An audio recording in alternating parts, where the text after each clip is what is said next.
4 years ago, I had weight loss surgery, and since 2021, I have lost almost 100 pounds.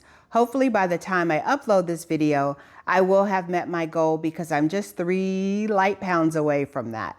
But today, I wanted to talk to you about how losing such a significant amount of weight has impacted me and my travels. I worked on a video a couple weeks ago about my desire to become a full-time content creator. In going through all of the footage, I realized not just how much I've changed physically, but also how losing such a significant amount of weight has impacted me and the activities that I choose to do when I travel.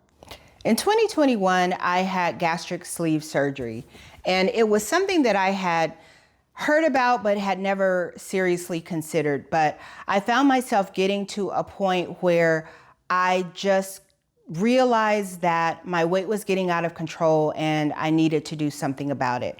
I had done all of the diets, I had done all of the programs, from keto to the Atkins diet to you name it, I tried it. And so I realized that I needed a more permanent solution. And for me, that was having the gastric sleeve surgery. So since that time, I've definitely noticed changes, obviously in my body and in my appearance, but also in my activity levels. Although there's a part of me that's still pretty lazy and just doesn't want to do certain things, I realized that it has had a really significant impact, positive impact on me when I travel. The first thing that I noticed was airplane seats.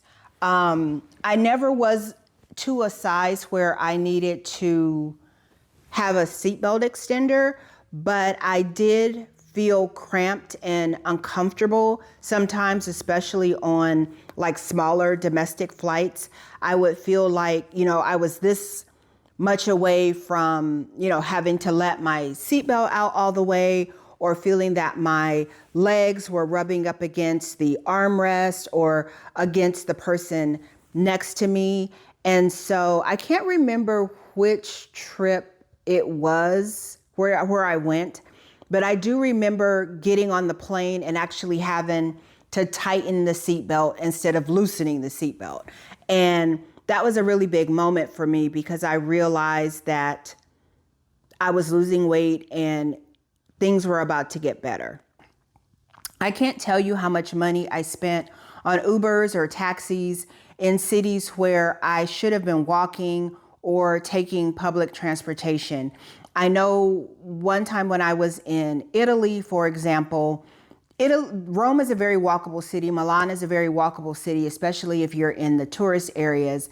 But to get from one side of Rome to the other, it would have been really easy and very affordable to take the metro. But because of my size and just how exhausted I would be walking too much, we ended up taking Ubers all over and probably spent way more money than we needed to. I also remember being in Thailand and it was just so incredibly hot. And so Thailand has a really good public transportation system as well. But because of the heat and the distance, it was just too much for me. And so again, we ended up taking a Grab, which is their version of Uber, probably way more than we should have, because we really could have just taken public transportation. Another significant impact that the weight loss has had on me is in the activities that I choose to do, or the activities that I'm able to do when I travel. Last year when I went to Greece and I knew I wanted to visit the Acropolis and the Parthenon, I had watched a ton of videos before my trip, but I never really considered the fact that I had to actually walk all the way up to the top of that hill. I don't know, I think maybe there was a part of me that thought there was some sort of tram or trolley or something. But when I got there and saw just the magnitude of how big that hill really was, I was a little intimidated. But to my surprise, I tackled it with no problems. I was able to walk up the hill. I was able to walk up the steps, maybe a little bit out of breath, but not too much. And it was in that moment when I got to the top that I really felt proud of myself, because I knew that 2 or 3 years ago, I wouldn't have even attempted it. I would have probably gone and just sat at the bottom and hoped that somebody at the top took pictures and sent them to me. So that was a really significant moment for me, and something that made me feel really proud of what I'd accomplished. The other thing that losing weight has done for me is it's made me realize how much money I spent on comfort, meaning I would have to buy, tennis shoes or walking shoes or running shoes, different types, because my feet would hurt or my knees would hurt. Or I spent money buying insoles to put in my shoes because my feet hurt and my knees hurt or my back hurt. And so again, on this last trip to Greece, I realized I didn't have to do any of that. I was able to just, now I still, wore a decent pair of walking shoes, because no matter your weight, if you're walking miles and miles and miles a day, you're still going to have some discomfort. But I remember being in Costa Rica and we went horseback riding up a hill to go zip lining. And I remember the workers at the facility selecting horses based on the size of the person. And there was another woman there who was a little bit larger than all of us. And even though you couldn't really understand what they were saying, you knew that they were trying to pick a horse that could accommodate her size. And the same thing for me. They needed to pick a horse that could hold my weight and get me up the hill.